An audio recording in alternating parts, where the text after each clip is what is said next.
great academies of the rabbis were established and thousands of new laws formulated. There, those same Pharisees who killed Jesus Christ remained the undisputed rulers of Judaism. In Babylon, the Pharisees codified their oral traditions into the Babylonian Talmud, the written form of that oral tradition which Jesus so bitterly rebuked. The Talmud reveals how deep was Israel's apostasy. The Talmud also helps us understand the basis for Christ's unflattering descriptions of the Pharisees. Jesus described the Pharisees as hypocrites, children of hell, blind guides, whited sepulchres, full of dead men's bones. He even described the Pharisees as children of their father the devil, a murderer from the beginning. The Talmud confirms Christ's words. In the Talmud, in Treatise Sanhedrin, an extensive passage describes the right of the Pharisee to kill anyone, just as long as he did so indirectly. As one of dozens of examples, the Talmud tells us that if one bound his neighbor and he died of starvation, he is not liable to execution. In such an indirect manner, the Pharisees also killed Christ. Manipulating the Romans to actually wield the spear and sword, the Pharisees claimed, as their descendants do today, that since the Romans were the direct cause of the death of Christ, it is the Romans, not the Jews, who are guilty. Christ also called the Pharisees adulterers, an adulterous generation. The Talmud provides generous loopholes for adultery. It says the penalty for adultery does not include sex with a minor, the wife of a minor, or the wife of a heathen. The Talmud also encourages seduction of unwed adolescent girls called designated bondmaids. But it's important how such rapes are performed. With the designated bondmaid, one is guilty only in the case of natural connection, but not in the case of perverse connection. The Pharisees reasoned that rape in a perverted manner is outside the jurisdiction of the law. Normal rape, however, was punishable. In Babylon, sexual perversion of every kind had been a way of life for millenniums. The Pharisees were deeply influenced by such practices. In 3 of the major treatises of the Talmud are found extensive passages which give legal endorsement to seduce and marry 3-year-old baby girls. In fact, many of the greatest rabbis of the Talmud, including Simeon ben Yochai, upheld this privilege. Today in Israel, thousands of Jews go to Meron every year to venerate the memory of Simeon ben Yochai, one of the most respected rabbis in the history of Judaism.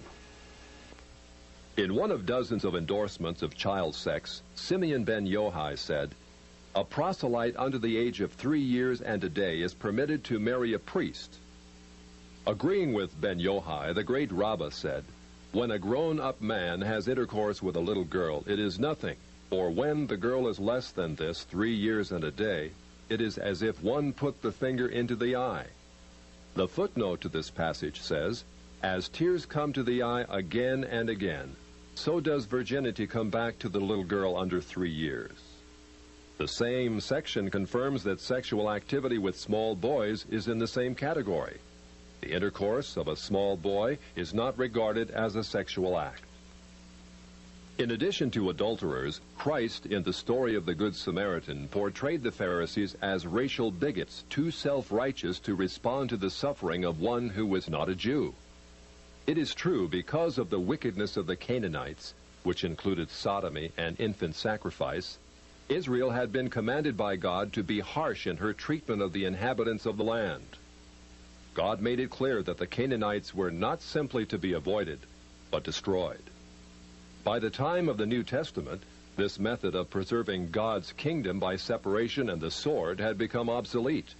God no longer made a racial difference between men.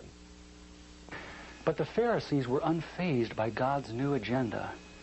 The Talmud was finally written down nearly 5 centuries after Christ, yet its critical, even homicidal attitudes toward Gentiles might have been lifted out of the book of Joshua. However, the quickest way to grasp the Talmudic view of Gentiles is not directly from the Talmud, but from the Jewish encyclopedias. If we quote an isolated opinion from the Talmud, A rabbi may quickly object, saying, "But that is not the overall opinion of the Talmud. That is not the definitive view." What the Jewish Encyclopedia provides us is a definitive overview of perhaps hundreds of rabbinic statements on any subject, giving us accurate summaries of what the Talmud generally teaches. In its article on Gentiles, the Jewish Encyclopedia begins to define what makes a Jew so different from a Gentile. According to the rabbis, only Israelites are men. Gentiles they class not as men, but as barbarians. Since Gentiles are not men in the fullest sense, so the Gentile is not a neighbor of a Jew. Further, since Gentile laws were too crude to admit of reciprocity, meaning too crude to be taken seriously, the Gentile was forever beneath the Jew. Gentiles were outlawed by God from the beginning, and thus had no property rights. The Almighty offered the Torah to the Gentile nations also, but since they refused to accept it, he withdrew his shining legal protection from them and transferred their property rights to Israel, who observed his law. Since the Talmud outlawed the child, or issue of a Gentile, as that of a beast, a Gentile had as little legal rights in a Jewish court as did an animal. The Talmud states that if a Gentile sue an Israelite, the verdict is for the defendant, the Israelite. Conversely, if the Israelite is the plaintiff, he obtains full damages. Because the Talmud conspires against Gentiles, if a Jew was ever caught telling a Gentile what the Talmud really says, such a person deserves death. So vile was the nature of a Gentile that the great Simeon ben Yohai said, "The best among the Gentiles deserves to be killed. The best of snakes ought to have its head crushed." Jews, however, are exalted beings in the Talmud, worthy of praise. Christ described the Pharisee who blessed himself, saying, "I thank thee, Lord, that I am not as other men." An eminent Talmudic rabbi says the same. "Blessed be thou, who hast not made me a goy," or Gentile. There is a special antagonism between the Talmud and Jesus. The Talmud attacks him everywhere it can, even his mother. Mary, the Talmud says, was a whore who mated with carpenters. She who was the descendant of princes and governors played the harlot with carpenters. It naturally followed that the scribes declared Christ to be a bastard. In its article on Jesus, the Jewish Encyclopedia says that Jewish writings defame Christ. It is the tendency of all these sources to belittle the person of Jesus by ascribing to him illegitimate birth, magic, and a shameful death. Jesus, according to this article, was considered one of the three worst enemies of Judaism who came to an ignoble end. The Talmud says they subjected him to 4 deaths: stoning, burning, decapitation, and strangling.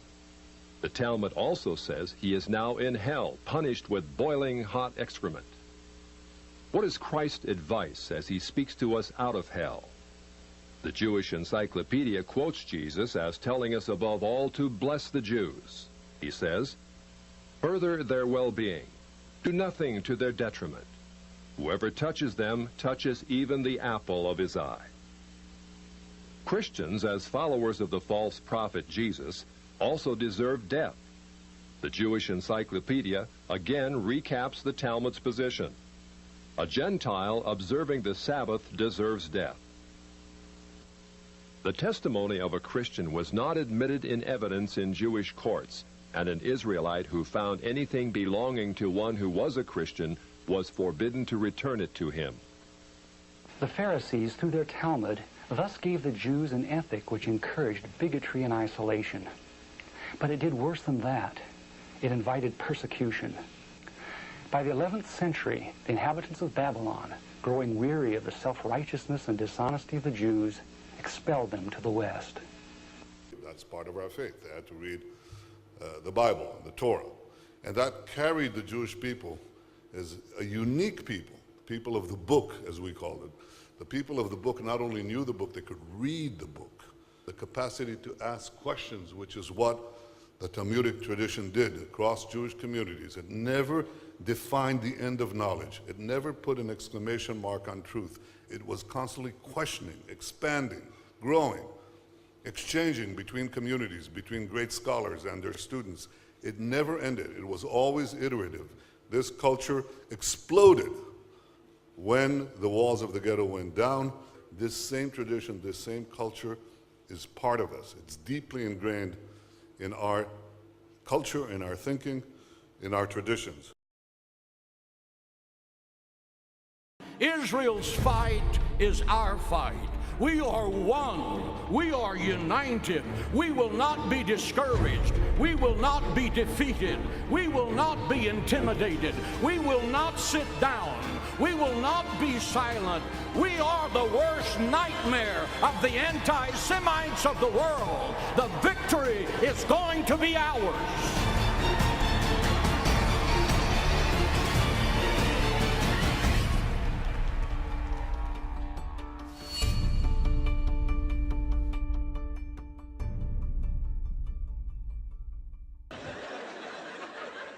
I don't care. Good. I hope the Jews did kill Christ. I'd do it again. I'd fucking do it again in a second. Leave. You can't come in here. This is not your house. This is not your house. We killed Jesus, we're proud of it. Where are you? We're gonna kill you and the Palestinians. You bastard. This is my house, this is my land. God gave it to me. And fuck you. When they circumcise little boys, the rabbi actually puts his mouth around the penis and sucks the blood. I am not making this up. This is Talmudic Judaism, and this is what is being carried out in Israel. So for those who want to support Israel, especially the idiot Christian Zionists, my God, how stupid are you? These people hate Jesus Christ, and they definitely are using you like a bunch of idiot pawns for their own sick and twisted game. That is the reality. Absolutely.